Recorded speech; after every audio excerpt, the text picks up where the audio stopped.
कि जब भजन संध्या की प्रस्तुति हुई है तो सब लोगों ने एक मत से ये बात बोली कि लोग कहते हैं, लोग नुक्ताचीनी करते हैं कि इस धर्म मंच के ऊपर ये नाच, ये गाना, ये नृत्य, ये गीत, ये संगीत, शायद कुछ लोगों को भ्रांति हो, लेकिन भगवान कृष्ण जिन्होंने अभी अभी जैसे सत्यदेव जी ने बताया कि एक ही पांव से ताता थैया करते हुए, कालिया नाग का मर्दन करते हुए नाग की फनों पर नृत्य किया है, उन्हीं कृष्ण के आराध्य देव हैं भगवान शिव, और शिव के आराध्य देव हैं भगवान राम, भगवान कृष्ण।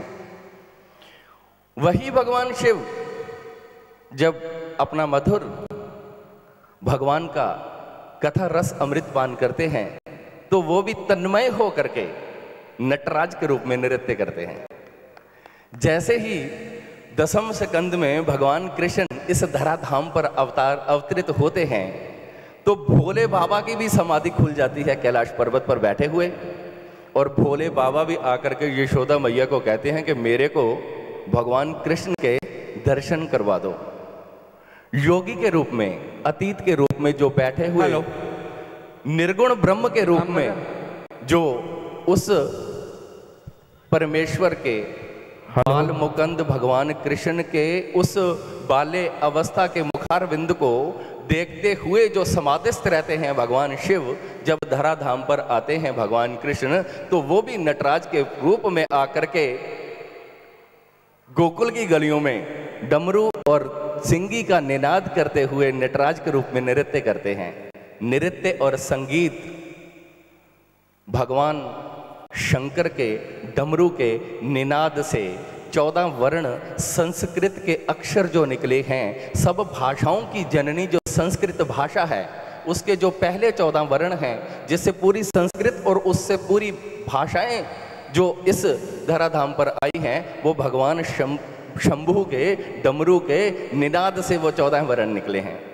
और भगवान भोलेनाथ इस धराधाम पर मदमस्त होकर के डमरू बजाते हुए भगवान कृष्ण के जन्मोत्सव में नाचते हैं। तो नाचना किसके लिए है? कहते हैं, भागवतकार कहते हैं कि लोगों को हमने शादी और उत्सव में, विवाह में बूढ़े हो भी जाएंगे तो भी हमने उनको ठुमका लगाते हुए देखा है। वो ठुमका इसलिए लगाते हैं कि उस दिन खुशी का, विवाह का उत्सव है। अरे विवाह का मतलब क्या है? दो आत्माओं का मिलन। तो अगर दो आत्माओं के मिलन के ऊपर हम ठुमका लगा सकते हैं तो जिस आत्मा का परमात्मा से मिलन हो, ऐसे उत्सव में हम ठुमका क्यों नहीं लगा सकते? तो एक बार और भी कथाकार कहते हैं कि जो भगवान के उत्सव में आकर के ठुमका लगा देंगे उनको 84 लाख योनि में भटकना नहीं पड़ेगा, फिर ठुमका कहीं और नहीं लगेगा, लगेगा तो सिर्फ भगवान के महोत्सव में लगेगा। मेरे को एक कथा याद आ रही है कि रंगनाथ भगवान, रंगनाथ स्वामी का बड़ा सुंदर उत्सव था और सब लोग उस उत्सव में मदमस्त होकर के नाच रहे थे। और कहते हैं कि सबसे ज्यादा मस्ती कब आती है? मुझे मेरी मस्ती कहाँ लेके आई, जहाँ मेरे अपने सिवा कुछ नहीं है, जहाँ पर इंसान को अपने होने का एहसास भूल जाए कि मैं कौन हूँ, मैं कहाँ पे हूँ, किस जगह पर बैठा हूँ, अपना आप भूल जाए। रात हमने इस भजन संध्या में लोगों को नृत्य करते हुए जब देखा तो उनको कोई भान नहीं था कि हम नृत्य कैसे कर रहे हैं, हमारे ठुमके या हमारे स्टेप कैसे हैं, लेकिन कहाँ पे हैं? वो अपनी मस्ती में नाच रहे थे। और अगर भगवान के महोत्सव में आकर के मस्ती नहीं आई तो फिर मस्ती को ढूंढते ही रह जाएंगे, मस्ती किसी बस्ती में नहीं मिलेगी। तो रंगनाथ स्वामी का शोभा यात्रा चल रही थी और भक्त उन्मत्त होकर के नाच रहे थे। और नाचते नाचते वल्लभाचार्य की दृष्टि पड़ी कि एक भक्त है पीछे, उसने एक छाता ले रखा है और छाता भगवान की किसी झांकी पर नहीं, उनकी पत्नी बहुत सुंदर है, उन्होंने अपनी पत्नी के सिर के ऊपर छाता करके रखा है। और वो सीधे भी नहीं चल रहे, सब लोग भगवान की पालकी के तरफ देखते हुए चल रहे हैं, भगवान के दर्शन करते हुए चल रहे हैं, लेकिन वो उल्टे पांव चल रहे हैं, उल्टे पांव। वो किसका दर्शन कर रहे हैं? वो अपनी पत्नी के मुखारबिंद को देखते हुए उल्टे पांव चल रहे हैं। उनकी दृष्टि अपनी पत्नी के चेहरे पे है और छाता लगा रखा है। और जब भगवान की पालकी भगवान के दरबार में पहुंची तो उस संत भगवान ने उस व्यक्ति को बुलाया और उससे पूछा कि भाई, सब लोग तो भगवान का दीदार कर रहे थे, भगवान का दर्शन कर रहे थे और भगवान के ऊपर छाता लगा के चल रहे थे, भगवान के ऊपर पुष्प वर्षा कर रहे थे, तुम्हें मैंने देखा कि तुम उल्टे पांव चल रहे हो। तुमने तो भगवान की तरफ पीठ कर रखी थी और तुम्हारी दृष्टि जो है वो तुम्हारी पत्नी के मुखारबिंद पे थी। वो कहता है, भगवान मैं झूठ नहीं कहूंगा, मैं सत्य कहता हूं, क्योंकि भागवत में सुखदेव जी महाराज परीक्षित को कहते हैं कि सत्यम परमम धीमहि, सत्य ही तो जगत का आधार है, सत्य ही तो सनातन है। और भगवान में संत के सामने जाकर कभी झूठ नहीं बोलना चाहिए, सत्य ही बोलना चाहिए। और सत्यदेव जी मेरे बगल में बैठे हैं और कल्याण हो जाएगा अगर सत्य के मार्ग पे चलेंगे, तो कल्याण देव जी भी मेरे साथ बैठे हैं। सत्य के मार्ग पे चलेंगे तो बोलिए कल्याण होगा कि नहीं होगा? कल्याण अवश्य होगा अगर सत्य के मार्ग पे चलेंगे तो कहते भगवान मैं झूठ नहीं बोलूंगा, मेरा अपनी पत्नी से बहुत ही प्यार है, बहुत ही प्रेम है, बहुत ही अनुराग है, इसलिए मेरी दृष्टि उसके मुख कमल से हटती ही नहीं।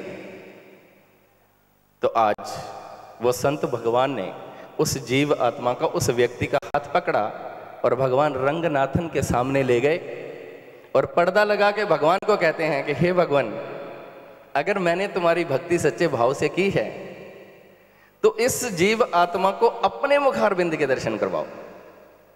और कहते हैं कि जैसे ही भगवान के सुंदर मुखारबिंद के दर्शन उस भक्त ने किए, वो बेहोश होकर गिर गया। बोल बांके बिहारी लाल की। और जैसे ही उसको होश आया, और होश आने में उस संत भगवान ने पूछा कि भक्त क्या हुआ भाई, क्या हुआ? कह रहे भगवान, मैं तो अपनी पत्नी के सौंदर्य को देख करके ही समझता था कि सारे संसार का सौंदर्य इसके मुख कमल पर है, लेकिन जैसे ही मैंने भगवान का सौंदर्य को निहारा, मैं तो झेल ही नहीं पाया उस कन्हैया के मुखमंडल को, उसके तेजों में करोड़ों सूर्य के समान जिसकी कांति है, वो नील मणि के समान जो दमक रहा है, चमक रहा है, और जिसके कमल के जैसे नेत्र हैं, कमल नयन है जो, और जिसके कहते हैं कि बिंबा फल के जैसे जिसके अधर हैं, कहते उसकी सुंदरता को देखकर वो मंत्रमुग्ध हो गया। वो मोहन के सम्मोहन में ऐसा गुम हुआ, कहते आज के बाद अगर किसी का ये नेत्र दर्शन करेंगे तो वो कमलनाभ भगवान कृष्ण के दर्शन करेंगे, और अगर छाता किसी पे फैलेगा तो वो सिर्फ छतर चवर के मालिक भगवान कृष्ण के ऊपर ही ये चवर डुलाया जाएगा। बोल बांके बिहारी लाल की जय। हमारे जो बहुत ही प्रमुख सेवादार हैं फिरोज़ मियाँ, उनको संजीव त्यागी और सत्यानंद जी से चाहूँगा कि वो माल्यार्पण करके सभी संतों का और महामहिम राज्यपाल को माला से स्वागत करें। हमारे बीच में यहाँ के जिलाधिकारी पवन कुमार जी और यहाँ के कप्तान साहब भी ये उपस्थित हैं, सक्सेना साहब, हम लोग उनका भी जोरदार तालियों से स्वागत करते हैं। महामहिम राज्यपाल जी को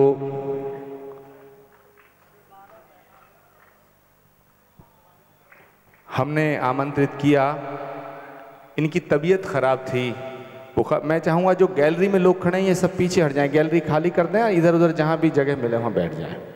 और एक साल पहले गवर्नर साहब आए थे और ज़ोरदार तालियों से महामहिम राज्यपाल डॉक्टर अजीज कुरैशी साहब का स्वागत। दोस्तों, यहाँ एक बात बड़ी गौर करने लायक है। वो बात ये है कि लोग एमएलए बनते हैं, एमपी बनते हैं, मंत्री बनते हैं, मुख्यमंत्री बनते हैं, गवर्नर बन जाते हैं, उपराष्ट्रपति बन जाते हैं, राष्ट्रपति बन जाते हैं, प्रधानमंत्री बन जाते हैं, लेकिन हम कुछ भी बन जाएं, हम डॉक्टर बन जाएं, इंजीनियर बन जाएं, आईपीएस बन जाएं, आईएएस बन जाएं, लेकिन जब हम सब कुछ बनने के बाद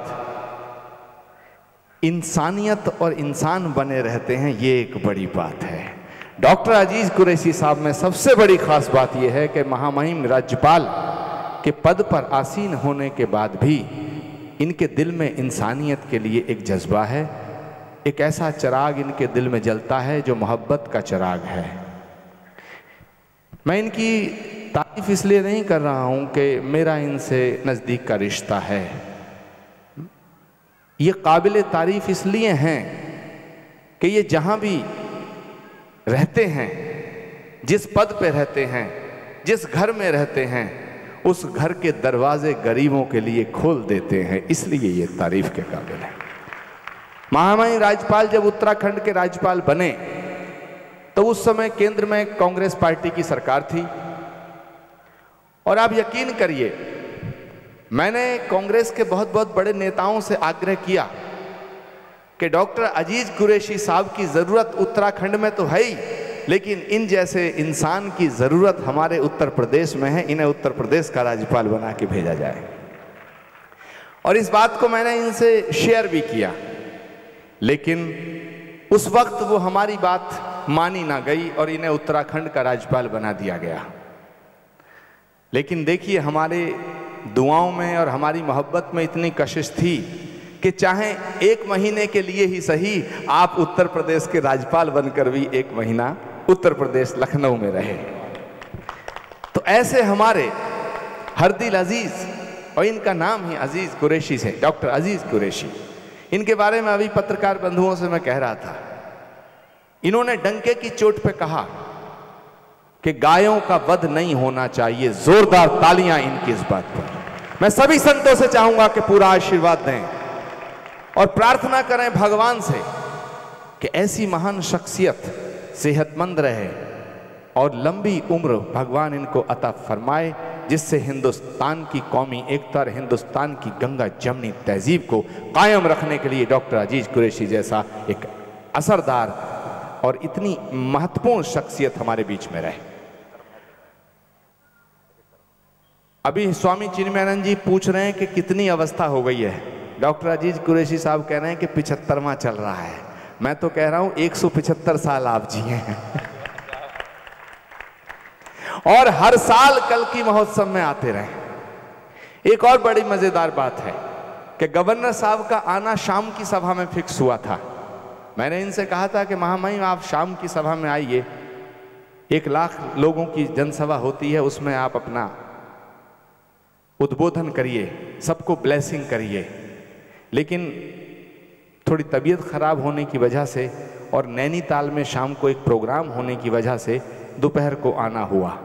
जब मैंने कहा कि दोपहर में तो हमारे यहाँ जो यहाँ लोग रहते हैं वही पंडाल में रहते हैं, तो बोले मैं लोगों से मिलने नहीं आ रहा हूँ, संतों को प्रणाम करने आ रहा हूँ और बस सबका दर्शन करके चला जाऊँगा। ये कितनी बड़ी बात है। आप देहरादून से सारे प्रोग्रामों को से समय निकाल करके हेलीकॉप्टर से टेक ऑफ किए, अब यहाँ लैंडिंग हुई है संभल की धरती पे। डॉक्टर साहब, मैं आपसे कहना चाहता हूँ, बताना चाहता हूँ कि हमारे यहाँ पुराणों में ये लिखा है कि भगवान हर युग में अवतार लेता है। त्रेता युग में राम के रूप में अयोध्या में अवतार लिया, द्वापर युग में मथुरा में कृष्ण के रूप में अवतार लिया, फिर अंश अवतार बुद्ध के रूप में भगवान आए। ऐसे ही कल्कि के रूप में कृष्ण दोबारा अवतार संभल की धरती पे लेंगे, ऐसा पुराणों में लिखा है। हम इस पे आस्था है हमारी, और हमारा यकीन है, हमारा विश्वास है कि वो एक दिन अवतार जरूर लेंगे। उन्हीं की उस प्रतीक्षा में हम लोग भजन करते हैं, सत्संग करते हैं, और ये संभल की धरती जो है भगवान के अवतार की प्रतीक्षा करती है। लेकिन कल्कि महोत्सव की सबसे बड़ी खास बात यह है कि हम पूरी दुनिया से आतंकवाद के खात्मे के लिए प्रार्थना करते हैं। सुबह 108 कुंडीय हवन होता है, जिसमें हम ISIS बगदादी जैसे आतंकवादियों की खात्मे के लिए आहुतियाँ देते हैं, प्रार्थना करते हैं, ताकि पूरी दुनिया में मोहब्बत रहे, नफ़रत मिट जाए। आपका स्वागत है, खैर मकदम है। आज आप आए हैं तो हम 2 विषय आपके सामने रखना चाहते हैं। एक विषय है कि गंगा हमारी माँ है और गंगा उत्तराखंड से निकलती है। गंगा उत्तर प्रदेश, बिहार, झारखंड और बंगाल होती हुई गंगा सागर में समा जाती है। गंगा की बड़ी दुर्दशा है। केंद्र सरकार भी कहती है कि गंगा साफ होनी चाहिए। पहली जो सरकार थी मनमोहन सिंह जी की, वो भी कहती थी गंगा साफ होनी चाहिए। हजारों करोड़ रुपया पहली सरकार ने भी दिया। इस सरकार ने भी 50,000 करोड़ रुपए देने की घोषणा की है, लेकिन गंगा वैसी की वैसी ही है। तो गंगा पर एक सटीक कार्रवाई हो, जिससे हमारी गंगा गौमुख से लेके गंगा सागर तक कोई भी सूफी संत फकीर किसान डॉक्टर इंजीनियर सब अंजलि में भर के उसका आचमन कर सके हमारा संत। ऐसी गंगा हमें चाहिए, ऐसी गंगा हमें चाहिए। दूसरा विषय है, हम आपके शुक्रगुजार हैं कि आपने ये कहा कि गायों का वध नहीं होना चाहिए।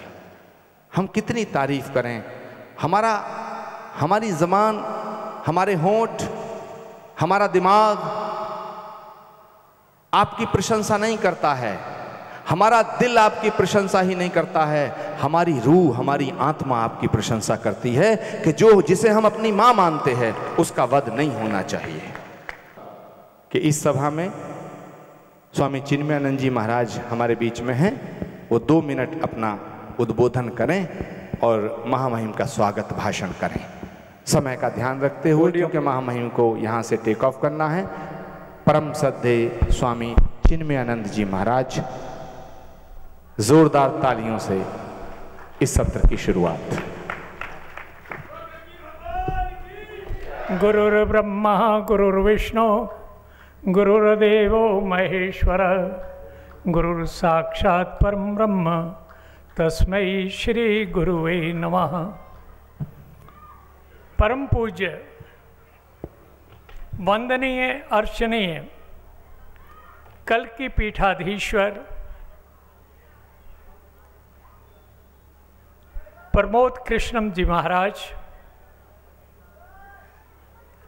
महामहिम राज्यपाल उत्तराखंड, माननीय डॉक्टर अजीज कुरैशी साहब, मंच पर आसीन स्वामी कल्याण देव जी महाराज,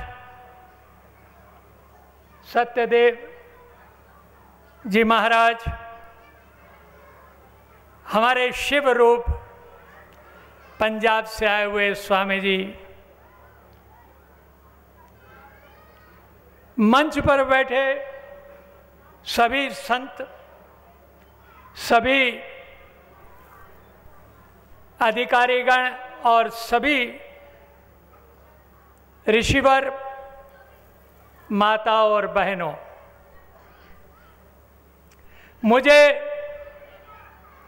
महामहिम का इस कल की धाम की धरा पर स्वागत करते हुए बहुत ही हर्ष हो रहा है और मैं अपने आप को गौरवान्वित अनुभव कर रहा हूँ।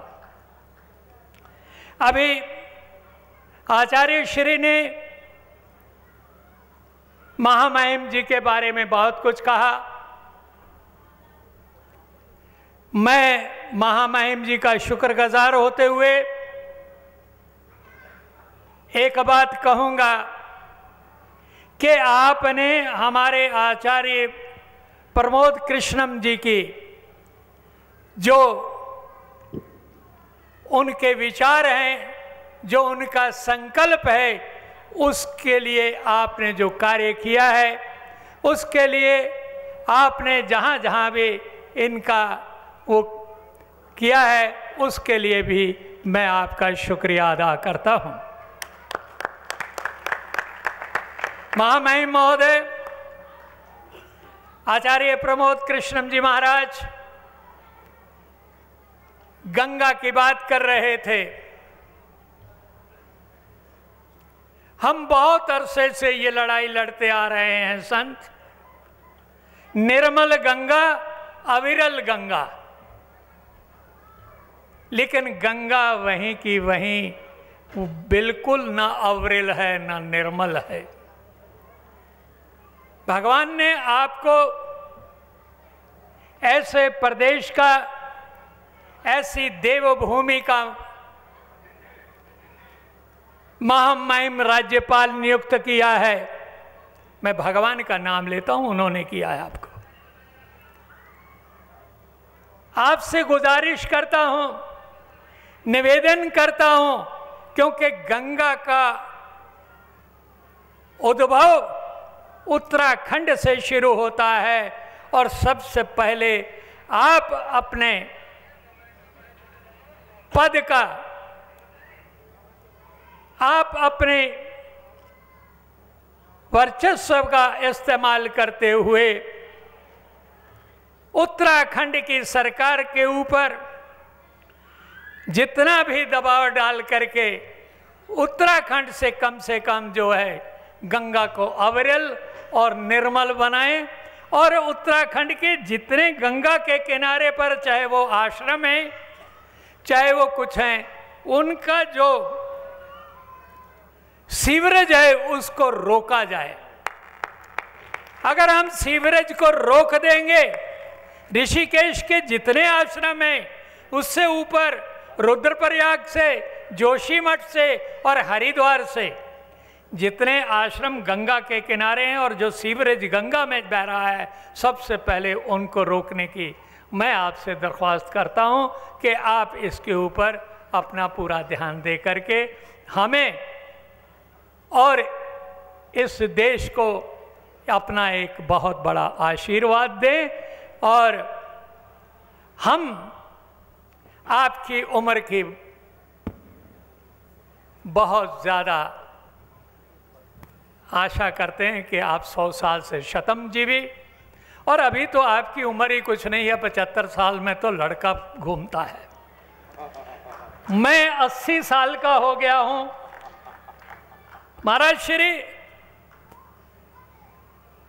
अभी आचार्य जी, मैं तो उनको अपना बच्चे की तरह देखता हूं।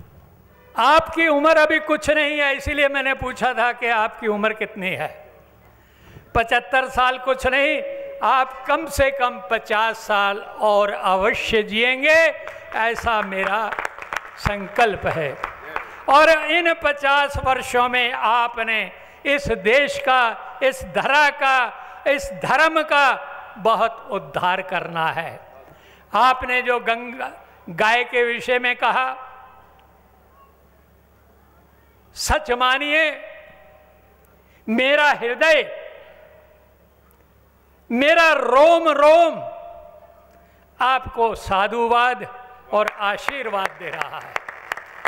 आप चिरंजीवी भवें, आप इस देश का, इस धरा का उद्धार करें। इन्हीं शब्दों के साथ मैं आपको एक बार फिर साधुवाद और आशीर्वाद देते हुए अपनी वाणी को विश्राम देता हूँ। सर्वे भवन्तु सुखिना, सर्वे सन्तु निरामया, सर्वे भद्राणि पश्यन्तु, माँ काश्चित् भाग भवेत्। ओम शांति शांति शांति। बड़ी कृपा की और बड़ा सार गर्भित उद्बोधन परम पूज्य स्वामी चिन्मयानंद महाराज जी का। पूर्व न्यायाधीश परम पूज्य स्वामी चिन्मयानंद जी महाराज गागर में सागर भर दिया, जोरदार तालियों से श्री चरणों में अपना प्रणाम पेश कर रहे हैं। स्वामी कल्याण देव जी, भूपेंद्र गिरि जी महाराज, चिन्मयानंद जी महाराज, सतदेव जी महाराज और तमाम संतों से, रामदेव जी महाराज, सभी से मैं अनुमति लेते हुए मैं चाहता हूं कि महामहिम गवर्नर साहब को हम सुनना चाहते हैं, और महामहिम राज्यपाल जी से मैं गुजारिश करूंगा कि वो अपने जज्बातों का इजहार हमारे और हमारे तमाम लोगों के सामने करें। मैं एक शेर के साथ उनको दावत दे रहा हूं कि परिंदों में फ़िरका परस्ती नहीं होती, परिंदों में फ़िरका परस्ती नहीं होती, कभी मंदिर पे जा बैठे, कभी मस्जिद पे जा बैठे। और बड़े सौभाग्य की बात है कि बेंगलोर से ग्रुप कैप्टन नंदा, मिनी सूद, पानीपत से मौकम सिंह छोकर, हमारे त्यागी जी, नीरज त्यागी, सभी लोग दूर दूर से पधारे हैं। सबका स्वागत है। मैं गवर्नर साहब को आग्रह कर रहा हूँ, जोरदार तालियों से महामहिम राज्यपाल जी का स्वागत। महामहिम राज्यपाल के पैर में तकलीफ है, इसलिए मैं उनसे चाहूँगा कि वो यहाँ बैठ के ही अपनी बात कर सकते हैं। एक बार जोरदार तालियों से स्वागत।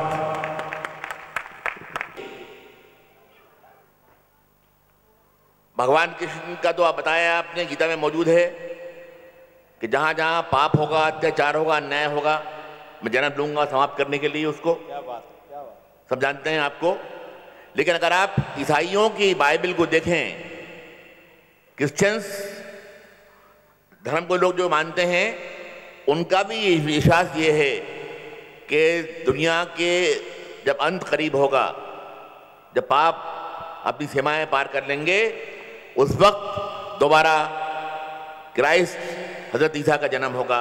वो आएंगे धरती में पाप को समाप्त करने के लिए और दुनिया में दोबारा सच का राज कायम करने के लिए। अगर आप कुरान को देखें, मुसलमानों के कुरान को देखें, वहाँ भी बात कही गई है कि ये कि जब सारे पाप से दुनिया की हदें खत्म हो जाएंगी, दुनिया में पाप की कोई गिनती नहीं रहेगी, पापों की, पापियों की, उस वक्त इमाम मेहदी जन्म लेंगे। इमाम मेहदी धरती पर आएंगे और वो आकर इस पाप के घड़े को फोड़ेंगे और दुनिया में एक शांति और अमन का राज कायम करेंगे। जी, ये लिखा हुआ है कुरान शरीफ के अंदर भी है। तो ये मैं मानता हूँ, विश्वास रखता हूँ और उस दिन का इंतजार करता हूँ कि शायद हमारे जन्म में ही ये बात आ जाए कि दोबारा इस धरती पर भगवान का जन्म हो और दुनिया से पाप का खात्मा हो सके। मैं अभी स्वामी जी ने आचार्य जी ने बहुत सी बातें कही,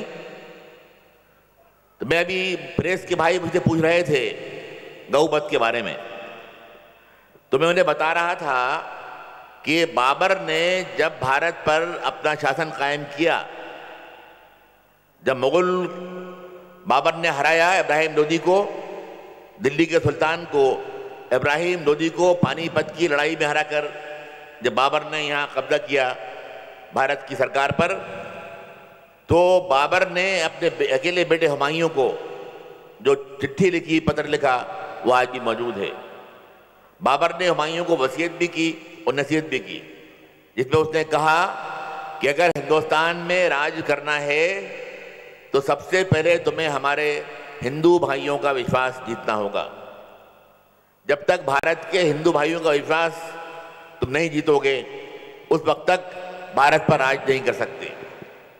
और हिंदू भाइयों का विश्वास जीतने के लिए जो अनेक तरीके बताए उसने, उसमें सबसे पहला, सबसे मजबूत और सबसे कारगर तरीका जो बाबर ने कहा, हुमायूं को लिखा कि तुरंत तत्काल भारत पर गौवध पर पाबंदी लगा दो।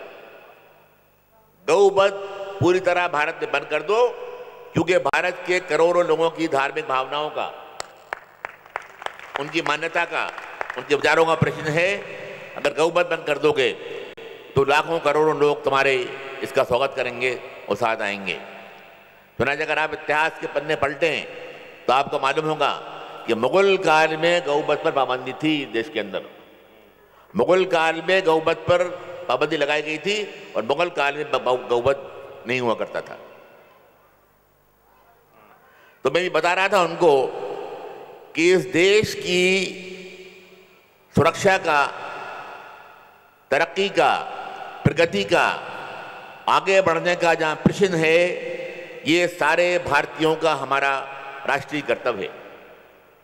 सारे भारतीयों को कश्मीर से कन्याकुमारी तक एक साथ खड़े होकर ये कसम खाना होगी, प्रतिज्ञा करना होगी कि देश की 1 इंच भूमि पर अगर कोई आतंकवादी कदम रखेगा तो हम अपना सर कटा देंगे और सर्वनाश कर देंगे उसका। 1 इंच भूमि पर हम किसी को काम नहीं करने देंगे। ये सारे भारतीयों का कर्तव्य है, राष्ट्रीय कर्तव्य है। लेकिन जहां भारत के मुसलमानों का सवाल है, मैं अपने प्रेस के बंधुओं को बता रहा था कि इस्लाम का बुनियादी सिद्धांत ये है कि मुसलमानों का ये राष्ट्रीय कर्तव्य तो है ही, लेकिन साथ ही ये उनका धार्मिक कर्तव्य है। वो मुसलमान उस वक्त तक मुसलमान नहीं हो सकता जब वो देश की 1 इंच भूमि पर किसी गैर मुल्की को कब्जा करने दे, चाहे वो पाकिस्तान से आए, अरब से आए, अफगानिस्तान से आए।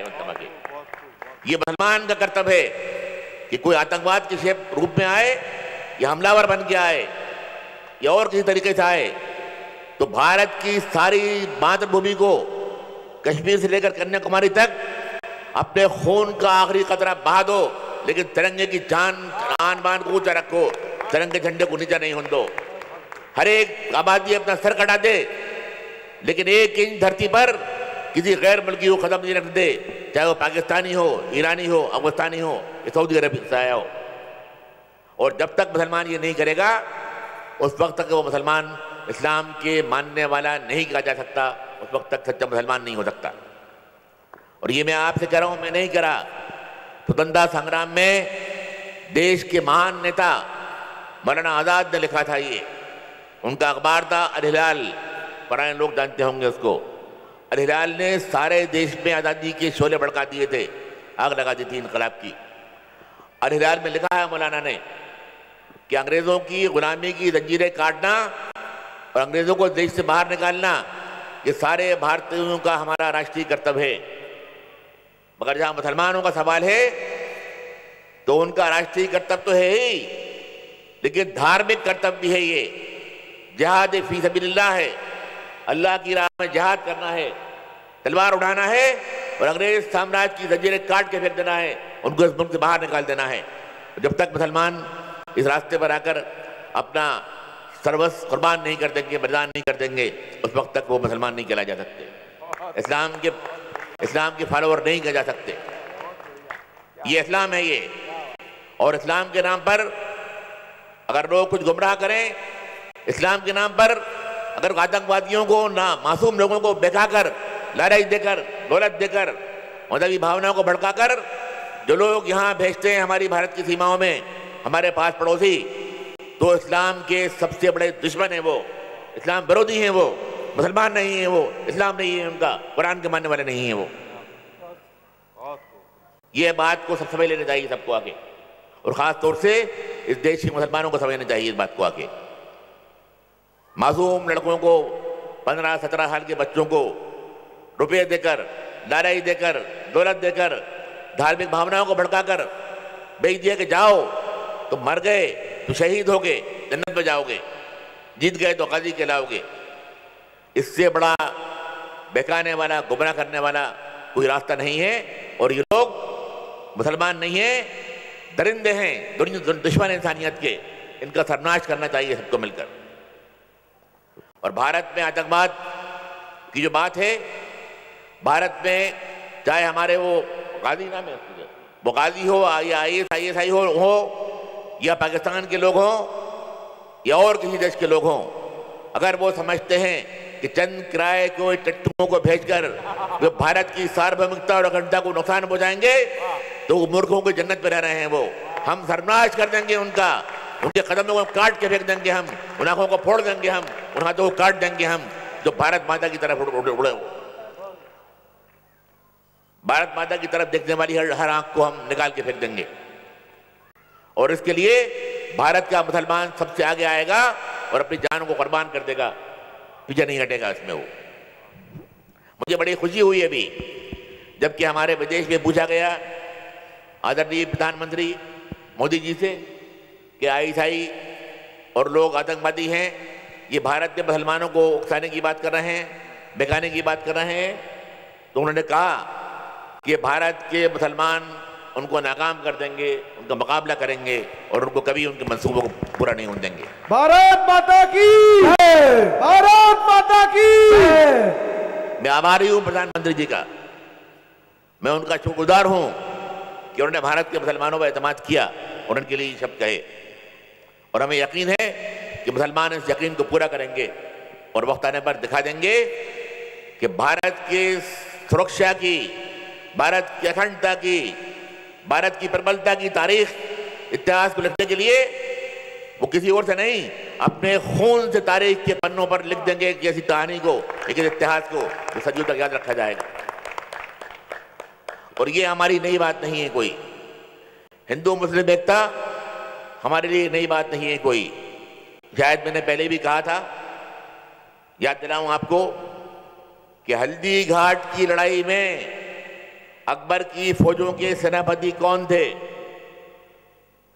हल्दी घाट के युद्ध में अकबर के सेनापति थे राजा मान सिंह,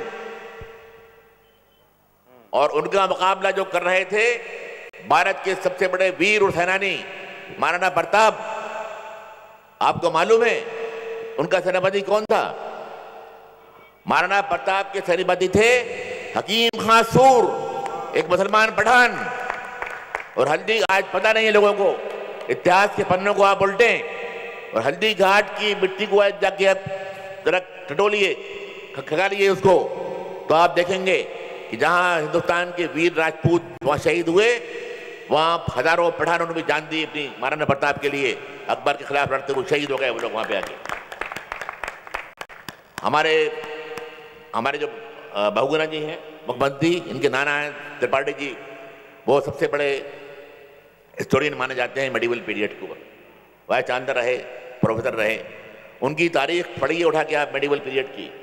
उन्होंने लिखा है कि 15 दिन के घेराव के बाद भी अकबर चित्तौड़ को फतह नहीं कर पाया। जब नहीं कर पाए अकबर तो उन्होंने बुलाया राजा मान सिंह को, और कहा मान सिंह हमारा अपमान हो रहा है, ये कि हम खुद मोर्चे पर हैं लेकिन चित्तौड़ फतह नहीं हो रहा है, चित्तौड़ के दरवाजे नहीं टूट रहे हैं। मान सिंह ने कहा महाबली सारी कोशिश कर ली मैंने, आपकी फौज ने, मुगल आर्मी ने, लेकिन जो किले के निगरानी ये लोग कर रहे हैं, जो किले के इंचार्ज हैं दरवाजे के, वो 2 लोग हैं और दोनों पठान हैं, सुल्तान खां और इमरान खां। हम कितनी फौज ताकत लगाएं वो आके नाकाम कर देते हैं उसको आगे। तो अकबर ने लिखा है त्रिपाठी जी ने, अकबर ने कहा कि मैं वो जाके बैठ गया मोर्चा बना के और कहा मुझे बताओ कि वो कौन सा आदमी है वो। थोड़ी देर में वो आए मशाल हाथ में लिए हुए, राजपूत फौजों को कमांड देते हुए कि आग फेंको, ये करो, वो करो, इस तरह मुकाबला करो।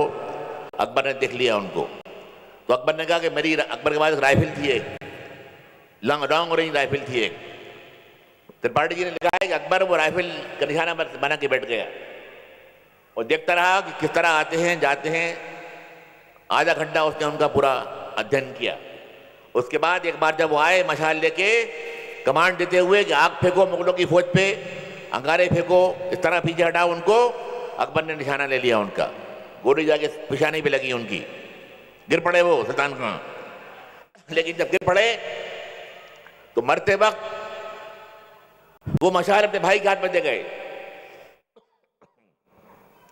और कहा अपने भाई से कि देख हमारी रगों में राणा का नमक है, हमारी खून में राणा का नमक है, हमने खून खाया राणा का, महाराणा का, इसलिए जब तक तू जिंदा है किले का दरवाजा नहीं टूटना चाहिए। अकबर ने दूसरे भाई को मारा। वो 2 भाई जब पठान भाई मारे गए उसके बाद जाकर चित्तौड़ का दरवाजा खुल पाया, टूट पाया, अकबर की फौजें रो पाई। इतिहास साक्षी है ये कि जब मौका आया है तो हमने मिलजुल कर दुश्मन का मुकाबला किया है और नई तारीख बनाई है।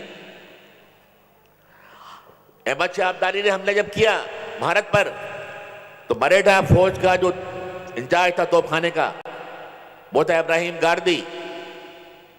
अहमद शाह ने खत लिखा उसको कि तू मुसलमान है, इस्लाम का मानने वाला है, और मैं तो हमला आ रहा हूं इस्लाम के लिए, अफगानिस्तान से आया हूं और तू काफिरों का साथ दे रहा है, इसलिए इनको छोड़ दे और मेरे साथ आ जा। गार्दी ने जवाब दिया उसको, इब्राहिम गार्दी ने लिखा कि जो तू कह रहा है वो तेरा इस्लाम है, जो तू कह रहा है वो तेरा इस्लाम है। इस्लाम मासूम लोगों की जान लेना, हमला करना नहीं सिखाता। मैं जो कर रहा हूं वो मेरा इस्लाम है, और मेरा इस्लाम ये कहता है कि जिस मुल्क पर रहो, जिस धरती पर रहो, जहां का नमक खाओ, वहां के वफादार रहो, अपने मालिक के वफादार रहो, अपने खून का अपनी जान को कुर्बान कर दो, लेकिन मालिक का मान, आन बान, शान ऊंची रखो, मुल्क के लिए, मुल्क का झंडा नहीं गिरने दो। तुझको तेरा इस्लाम मुबारक हो, मेरा इस्लाम यही कहता है, और मैं आखिरी सांस तक लड़ता रहूंगा अपने मालिक के लिए, अपने मुल्क के लिए। मरेठे जब हार गए तो इतिहास के पन्नों को आप देखिए, अहमद शाह अब्दाली ने सबसे पहले पूछा कि देखो गार्दी कहाँ है। गार्दी मिला, इब्राहिम गार्दी जख्मी हालत में। अहमद शाह ने बुलाया उसको सामने अपने और कहा कि तू तेरे मरना तू बच सकता है, तेरा इलाज में करा सकता हूं, लेकिन तू मुझसे माफ़ी मांग ले, अपने किए पर तौबा कर ले और ये एतराफ़ कर ले कि तूने गुनाह किया था, गद्दारी की थी इस्लाम से।